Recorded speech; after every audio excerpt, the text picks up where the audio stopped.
Welcome to the Well Seasoned Librarian Podcast. I'm your host, Dean Jones. Today I'm speaking with a very famous, very well-known children's author, Grace Lin, who is a New York Times bestselling author-illustrator who has won the Newbery Honor for Where the Mountain Meets the Moon and the Theodore Geisel Honor for Ling Ting.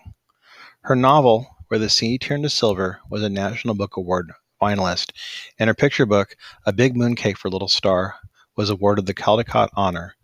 Grace is also an occasional commentator for New England Public Radio. In 2022, Grace was awarded the Children's Literature Legacy. Her new book is out this week. The book is Chinese Menu: The History, Myth, and Legends Behind Your Favorite American Chinese Foods. I'm going to take you now to my conversation with esteemed children's author, Grace Lin. Welcome to the Well Seasoned Librarian Podcast. I'm your host, Dean Jones. Today, I'm speaking with Grace Lin. Grace is a New York Times bestselling author, illustrator who won the Newbery Honor for Where the Mountains Meet the Moon and the Theodore Geisel Honor for Ling Ting. Her novel, Where the Sea Turned to Silver, was a National Book Award finalist, and her picture book, A Big Mooncake for a Little Star, was awarded the Caldecott Honor. Grace is also an occasional commentator in New England Public Radio. In 2022, Grace was awarded the Children's Literature Legacy. Her new book, out this week, Chinese Menu: The History, Myths, and Legends Behind Your Favorite American Chinese Foods, is out. Grace, welcome to the podcast. Thanks so much for having me. Now, Grace, can we talk a little bit about growing up in upstate New York? How did this shape who you are? Sure. I'm always very careful when I talk to people and I say I grew up in upstate New York, because if I just say New York, most people think I grew up in New York City. And of course, New York City, everybody knows, has all the skyscrapers and the taxi cabs, and they have lots of different kinds of people. Where I grew up in upstate New York, there were no skyscrapers, no taxi cabs, and not a lot of different kinds of people. And when I say not a lot of different kinds of people, I mean, there were no Black people when I was growing up. There was no Hispanic or Latinx people there when I was growing up. When I was a child, we were pretty much the only Asian family in the area. I was the only Asian girl in my elementary school, except for my sisters. And so that gave me kind of a very strange sense of identity. I think most of my childhood, probably all the way until I was in college, I really rejected my Asian heritage. And doing my books, such as this book, Chinese Menu, they've been my way of kind of reconnecting and reclaiming that part of my identity. Did you always feel, well, even from a young age, did you always feel that you're going to be an artist and an author? Was this something that you kind of felt was kind of destined to be? In a way, yes. I don't know if I thought of it so much as destiny, but I knew that I loved books, right? Whenever there was a school project, I always made a book. So I remember in 5th grade, we were studying the Vikings, and my good friend Charlotte, she made like a Viking helmet, and my other friend Jill made like a Viking boat. But I made a book about the Vikings because I thought making books was just so much fun. So I think even at an early age, I knew that I loved books and I wanted to make books. Once I realized that making books could be a job, I realized that's what I wanted to do for a living. So as a book lover, you went on to win the Newbery Honor and the Caldecott Medal. What was that like for you? And did you ever, in your wildest dreams, think that this could happen? Well, I didn't really think it could happen, but I have to admit, I did dream about it. It's kind of like, every theater kid in high school, they dream about going on Broadway and or winning an Oscar. Of course I dreamed about it, but I don't know if I ever really thought it would happen. I just always hoped it would happen. So having those things happen really was a dream come true for me. Now, I want to ask also, you've won several awards, and you've also won a Children's Literature Legacy in 2022. Now, I know you're writing from working in bookstores as well as working in libraries. When I told my children's librarian that I was going to be talking to you, she was very envious. Aww. So, I mean, you're kind of a big deal. How has this affected your life, and how does it feel to win all these accolades and get a legacy?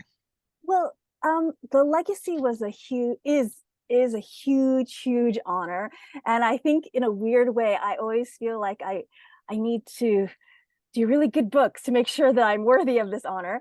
But I think the awards in general, they're a very interesting thing because I think what they've shown me is kind of how important labels are and how unimportant labels are. Yeah. When my book Where the Mountain Meets the Moon, that won the Newbery Honor, when it first came out, it did okay. Not amazing, but it did okay. People liked it. In fact, but most of the time it wasn't being read because it was kind of like an Asian Wizard of Oz, and I think a lot of people at that time, remember this is 2009, a lot of things have changed since then, but back then a lot of people thought that it was just an Asian book and like that was the label. And so, or a multicultural book or a book that wasn't really for everyone. And so, like I said, it wasn't really being picked up that much. But then it won the Newbery Honor, and all of a sudden that multicultural or that Asian label or the diverse book label disappeared, and it became a Newbery Honor book. And then people are like, oh, it's a Newbery Honor book. And then people started reading it. And not only did people start reading it, not only did kids pick it up or read it, they really loved it. Like I got so many letters. I still get letters and emails about people who loved this book. And the thing is that before the Newbery Honor, it was still the same book, So I appreciate the Newbery Honor. I cherish it, but I think it also goes to show how these labels that we give our books, how important they are, because that's what gets people to read them, but they are not a marker of what makes them a good book. Did that make sense? Yeah, totally. I'm glad you talked about that too. I got to ask as well, because you mentioned getting letters. I know, we all remember the books that we've read growing up. I think that the books that we've read as children stick with us forever. When you get letters from people, what kind of letters do you get? And are there any that kind of stick in your mind? Oh, there's many, and they've been really, really wonderful. In fact, the one that really sticks in my mind, I'll share it with you. I just want to but I might phrase it in a way because I don't want to betray a confidence. Right. But I was at a book signing, and a person came. It was a fairly long line, and a person uh, kind of kind of gave me a note, like kind of like pushed it on the table, and then it handed it to me, and then ran away. And so I Hmm. didn't get a chance to read this note until much later.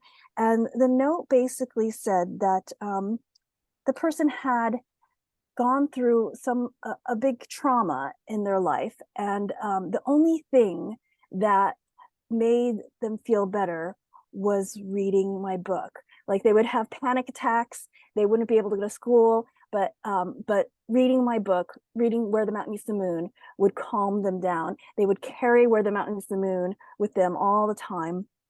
And in fact, this person was now in college, and they thanked me so much because they said that they would not be in college now if it was not for that book. And so Wow. it was a really moving letter. Um, and I it's letters like that, and I that really make me realize how what a gift it is that I can write that I do write and make books for younger people, who, as you said, we all remember the books of our childhood. In some ways, those are the most important books in our lives. Absolutely. I want to talk about your new book that's out this week, Chinese Menu. How are you inspired to write this book? Oh, well, this book actually has been quite a long time in the making. I think back in 2004, I made a picture book called Fortune Cookie Fortunes. It's for like pre-K and kindergarten. But even while making that book, I did research on fortune cookies. And upon doing research, I found out that the fortune cookie is a completely Asian American invention. That people in China have no idea what a fortune cookie is. If they have heard of it, they call it the American cookie, right?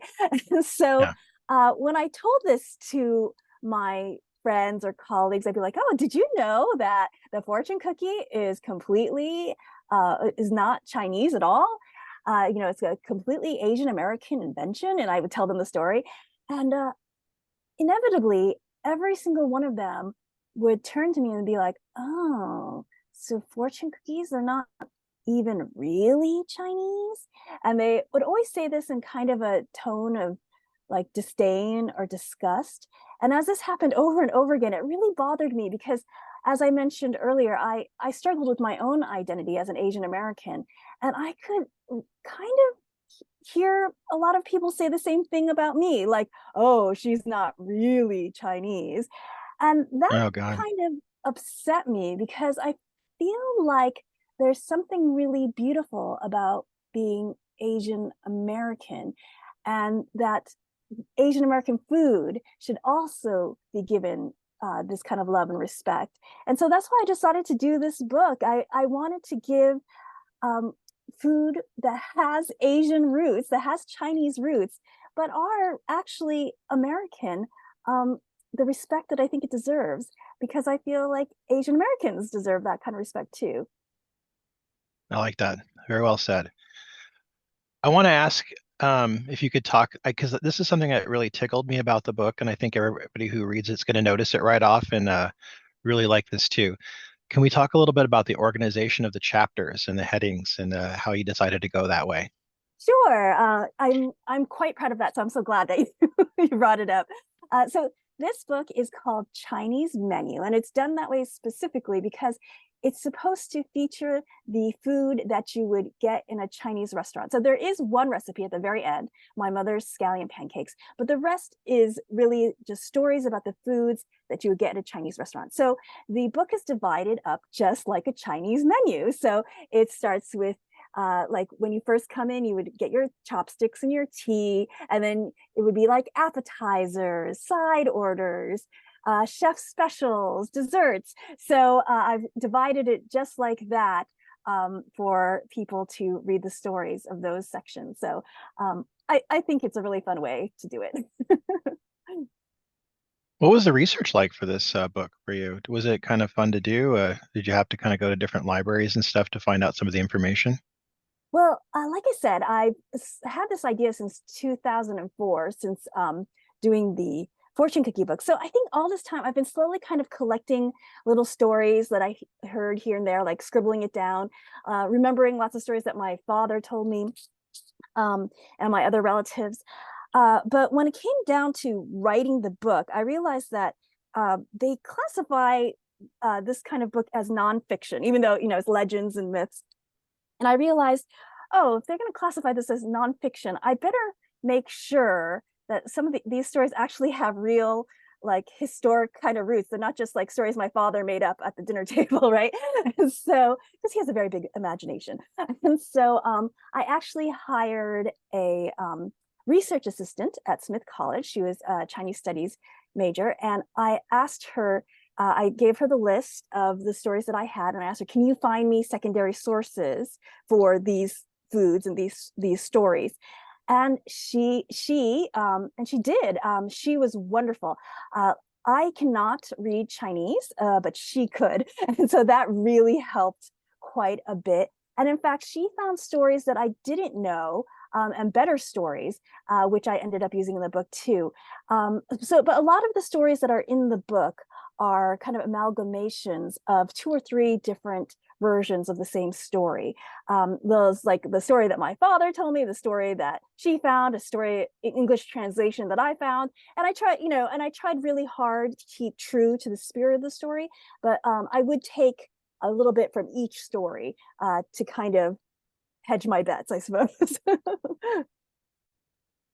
I love many of the chapters in the book, and I really enjoyed the way you tackled some of the topics with humor and you made it very engaging. It wasn't just a like, did you know kind of thing. You really put a lot of heart into it. Can you talk about a few of the things in the book that people will see? Can we briefly just talk about the chopsticks part of it and what you wanted to convey there? Sure. The first thing that you do that is different from a Chinese restaurant, from a typical American restaurant, is the chopsticks, right? That's the first thing that's very different. So I felt like that was an important thing to put in the book. And uh, so I think I start off. There's 3 or 4 different stories about chopsticks. There's 2 stories about the origins of chopsticks, and then there's one story where it talks about how chopsticks are supposed to prevent poisoning. But I think in the very beginning, I start with a confession about how I do not hold chopsticks correctly. My parents are both immigrants from Taiwan, and we always use chopsticks every day at the dinner table. But they never actually sat down and showed me how to use chopsticks. They just assumed I would just like kind of pick it up through osmosis or something like that. And so while I can eat with chopsticks, I do not hold them correctly, as my sisters like to point out repeatedly. So I start with kind of a confession there. And then I talk about the 2 different origin stories. One, which is an origin story that talks about Yu the Great, who stopped the great floods of China. And it was because he was working so hard on the dredging system to stop the river from flooding that he invented the chopsticks, because he was in such a rush. He grabbed 2 sticks to eat with while he was working. And then the other story, the conflicting story, which is completely not heroic, and it's about the emperor's concubine, who the very selfish emperor, who would often just kill his chefs if he didn't like their food, or if the food was too hot. And so his concubine took 2 jade hair sticks out of her hair and picked up the food and blew on them gently to make the food the right temperature, so the emperor wouldn't kill his chefs. So there are these 2 very different stories, but both interesting ideas of how chopsticks could have been invented. I love how you put a lot of yourself in this book and like your family and your growing up as well. What did your family think of this book? They have not seen the book yet. I've Oh, told wow. them about it, but I have not. I've only had the advanced reading copy of myself. I'm waiting Mhm. for the final copies. I kind of want them to see the finished one before I show them the actual, before they see the book. But I think they're excited.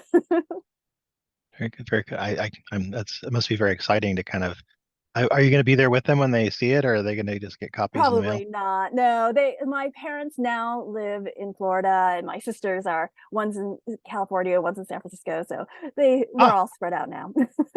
you're local to me. Very nice. Oh, nice. What are some of your earliest food memories from growing up in upstate New York? Um, you know, it's interesting because I have lots of lovely food memories. Um, but I was talking earlier about how when I was younger, I really kind of did not want to be Asian, and I kind of rejected my heritage. And when I got to college, um, I realized what I was missing. I realized, gosh, I regret not knowing my heritage. And so I decided to try to find my own roots. And when I looked for my own roots, I realized the kind of tenuous roots that I had to my culture was the stories that I read, that my parents told me and that I read when I was younger, the Chinese stories, and the food. The food was really the thing that tied me to my past. And so I always look back at all of the dinners with this very warm nostalgia. I kind of look back at certain, like my tween years when I was really rejecting being Asian. I remember my mom would cook Chinese food, and there's like all these dishes on the table, and I'd be like, and I'd like go and microwave myself a potato and eat like a baked potato instead. And I look back at that and I cringe because that's such a terrible thing when I think about it. It's kind of like you have a veritable feast in front of you, and yet you reject it, right? And that's what I don't want anyone to do, and that's why I created this book. So I have many memorable many memorable memories. That's a funny way of saying it. Many lovely memories of eating around the table with my parents. I remember around, especially around Lunar New Year, when there was a long table full of food, and my father, a little tipsy, would tell us stories about the food. And his eyes really twinkling and joking and laughing at the same time. He's the one who first told me the story about the Buddha jumps over the wall. And I remember him laughing and saying, the food was so good, the Buddhist monks had to jump over the wall to see what smelled so good. And so that's why this dish is called Buddha jumps over the wall, and things like that. I love that. Now, what do you hope that readers will take away from this book? Well, many, many things. I mean, first of all, I just hope that they enjoy it. And by enjoying it, I hope every time they eat Chinese food, they remember a story from this book, and it makes them enjoy eating their food even more. But there's lots of other things that I hope they take away too.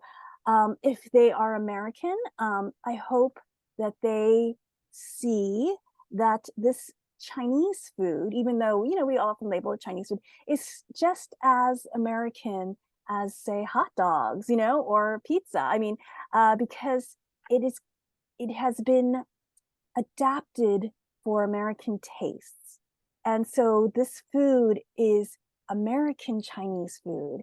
And so really if you're American, it's a part of your culture, no matter what your ethnic heritage is. So I hope that they can realize that and claim it. I want them to claim it as well. And maybe by claiming it, it gives them just a little bit more empathy and a little bit more realization of the common humanity between them and Asian Americans, which is something that has been lacking since the COVID-19 virus, I think. Yeah, very much so. I want to ask you who some of your favorite children's writers are that kind of inspired you. Oh gosh, so many. So my growing up, there were not a lot of diverse authors, but I still loved all their books. One of my favorite authors is Natalie Babbitt. She wrote the book Tuck Everlasting. Oh yeah. And I love her book so much. My favorite book by her is a book called The Search for Delicious, which kind of inspired a little bit of my book Where the Mountain Meets the Moon. I also really love the Anne of Green Gables books, which is written by L.M. Montgomery. Those are my favorite books. I would reread those over and over again. So those are a couple. I like Elizabeth Enright. So those kind of like classic authors I really loved. Nowadays, there's just such a feast of wonderful books out there by so many different kinds of authors and so many different kinds of books, from graphic novels to like novels in verse. I would say some of my favorite authors now would be like Linda Sue Park, who wrote A Long Walk to Water, as well as A Single Shard. There's my I was like, should I just name my good friends who I work with? Yeah, sure. I'll just name all my good friends. Why not? So there's Debbie Michiko Florence, who writes the Jasmine Taguchi books. That's an early reader series. There's also my good friend, but also an amazing author, Kate Milford, who writes the Green Glass House series. Another good friend of mine is Jonathan Auxier, who writes the Peter Nimble books. There's also Matali Perkins, who wrote this beautiful new book called Hope in the Valley that just came out, and I hope people read that. That's so beautiful. These are all the ones I'm naming right now are middle grade, except for Debbie, who writes early readers. I think I've just named mainly middle grade. Kekla Magoon, she writes middle grade too, and also Renee Watson. And I'm trying to think. Oh, Shannon Hale. So I'm just like naming friends at this point. Nothing wrong with that. But my daughter loves Shannon Hale's books. She writes the Princess in Black series. So, and as well as the Real Friends graphic novel series. Your So kids know how famous you are? my daughter my daughter has been a model for, she was the model for Little Star, and she's also the model for my most recent picture book, Once Upon a Book. And she's actually in Chinese Menu too, though she's not on the cover. She's the other girl. She's the other girl for some of the sections, like the appetizer sections and things like that. So she's been in the book, so she feels a real kind of ownership of them. Yeah. So I don't think she considers me famous. If she does, she considers us famous. Nothing wrong with that. Yes, and nothing is wrong with that at all. When my son was young, I saw Raffi in concert, and I think at some point later in the concert, Raffi stopped and looked out of the audience and said to the parents, he goes, "Look," he goes, "I know I do kids stuff, but I also do other things too." And he played Smoke on the Water. It was really surreal. And I think like what he was saying is like people think of artists that or writers that or anybody who does works with kids, the genre of kids work, they think that's all they do. Do you find people kind of constantly wanting to talk to you about this topic and you'd like to talk about something else? Would you like other people to know that there's other aspects of you that not just kids writing? You know, actually not really. I mean, I think maybe earlier in my career, especially when I was as one of the few Asian American children's book authors and illustrators out there. This was 20 years ago. There's many more now, but at the time there was very few, and I think that I was seen as one of the Asian American authors, and I think that was kind of I saw that as a burden back then, right? And I kind of Yeah. felt like, oh, I don't want to be the one, that has to do this. And but slowly over time, I've kind of seen that burden as a privilege. It's been a real gift. It's kind of like what I was saying earlier about realizing it's a real gift to be able to write for young people. So I don't mind. I don't mind if that's all they see me for. It's my honor, honestly. I wanted to ask you, what's next for you now that this book is out? Well, I'm doing extensive promotion for this book Yeah. because I really hope, I really believe in this book. I really love this book. I actually believe that this might be the very best book that I've done so far. So I'm really trying quite hard to have this book reach as many readers as possible. But after that, I will probably make more books. I have a novel that I'm slowly and steadily plugging away at that maybe will come out in 2025, we're hoping, and a couple other books on the horizon that we haven't quite signed contracts for, so I shouldn't say anything else. And I don't want to jinx it. Fair enough. Grace, I want to thank you for being on the podcast. I want to mention to the listeners that Chinese Menu is going to be out this week. We're going to have links to purchasing it online in the bio, and you can buy it at all better bookstores. Grace, I want to thank you for being on the podcast. Thank you so much for having me. All right. That was my conversation with award-winning children's author Grace Lin. Her new book, Children's Menu, is out now. We have links in the bio to purchase this book, and you can also buy it at all better bookstores.